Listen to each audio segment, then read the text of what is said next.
Untuk definisi, CP jenis atetoid ini letak kelainannya terdapat pada gasel ganglia atau extrapyramidal tract yang berfungsi utama mengendalikan pola gerak yang timbul.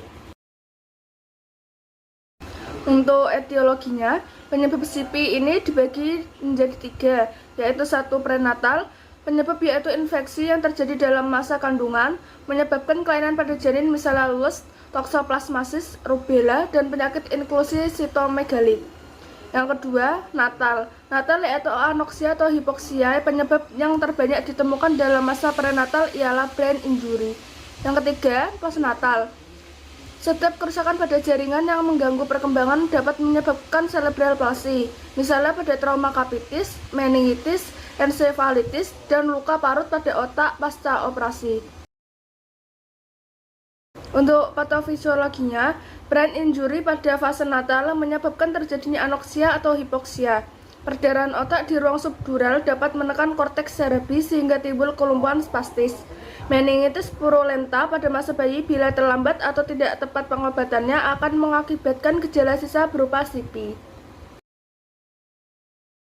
Selamat pagi, Pak. Pagi. Selamat pagi, Adik. Pagi, Bu Dokter Santi.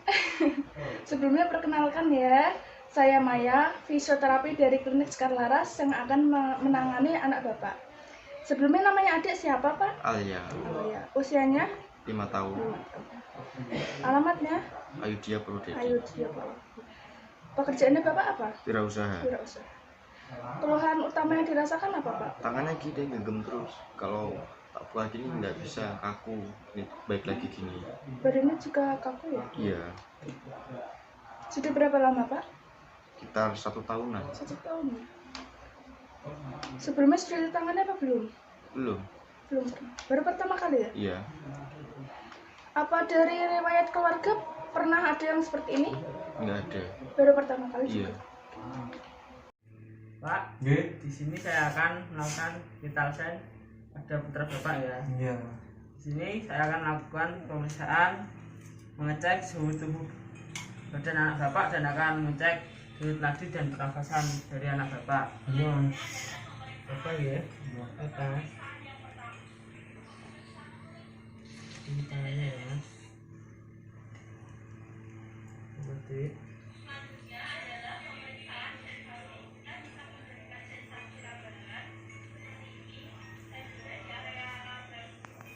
untuk suhu anak Bapak ini normal 36 derajat dan untuk nadi 89 dalam 1 menit dan untuk pernafasannya itu 22 gram per menit, Pak. Selanjutnya saya akan menimbang anak Bapak ya. Dek, yuk timbang ya, Dek. Ini anak Bapak umur berapa ya? 5 tahun, Mas. 5 tahun ya. Oh, oke. Untuk berat badan anak Bapak ini 16 kilo, Pak. 16 kilo. Iya, makan yang banyak ya, Dik. Iya, Pak. Iya. Tak Makasih. Pak apa pun apa ayam tak paringi ayam wis danten. Untuk pemeriksaan postur kita bisa melakukan dengan inspeksi, yaitu kita mengamati bagaimana postur dari tubuh anak. Berikut ini gambaran dari anak yang terkena cerebral palsy atetoid.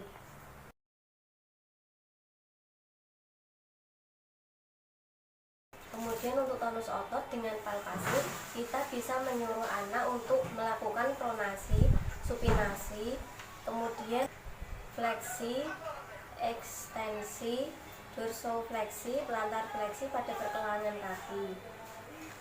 Dek, bisa tangannya?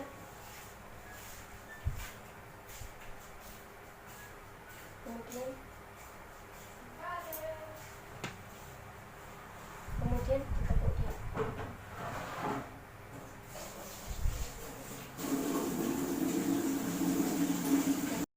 Kemudian untuk bagian pergelangan kaki yaitu dorsofleksi dan plantar fleksi.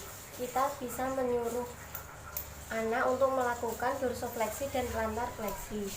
Di kakinya.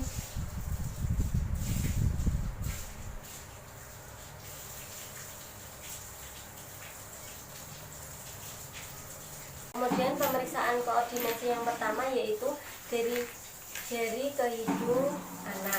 Dia coba pegang hidungnya. Kemudian pegang telunjuknya deh. Kemudian pegang ke tangan sini. Kemudian tepuk tangan. Kemudian ini deh. Ke atas. Kemudian ke bawah lagi.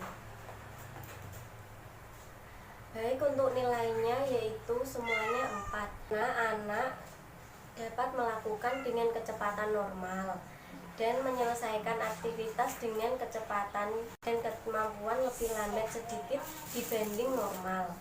1. Kelainan pada ganglia basalis. 2. Kelainan muscle tone. 3. Deformitas muskuloskeletal akibat involuntary movement. 4. Kelainan kekuatan otot. Untuk penetapan diagnosa, anak ini kesulitan duduk, berdiri, dan berjalan karena adanya gangguan keseimbangan dan koordinasi, sehingga anak ini tidak bisa bermain dengan teman sebayanya. Untuk prognosisnya, anak ini bisa berjalan dengan kekuatan atau keseimbangan 50-70%. Di sini program fisioterapi yaitu ada 2, yaitu yang pertama jangka pendek, yang kedua jangka panjang. Untuk jangka pendek di sini untuk kasus terkait pada anak, yaitu yang pertama memperbaiki abnormalitas tonus yang bersifat fluktuatif. Yang kedua mengontrol pola sportivitas pada kedua lengan dan kedua tungkai. Yang ketiga itu mengontrol gerak influenter. Yang keempat meningkatkan kemampuan vestibular. Dan untuk jangka panjangnya di sini fisioterapi memperbaiki gerak dan fungsi sehingga dapat tercapai kemandirian anak dalam melakukan aktivitas fungsionalnya. Untuk selanjutnya kita akan melakukan intervensi fisioterapi pada anak yang mengalami CPA tetoid.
evaluasinya.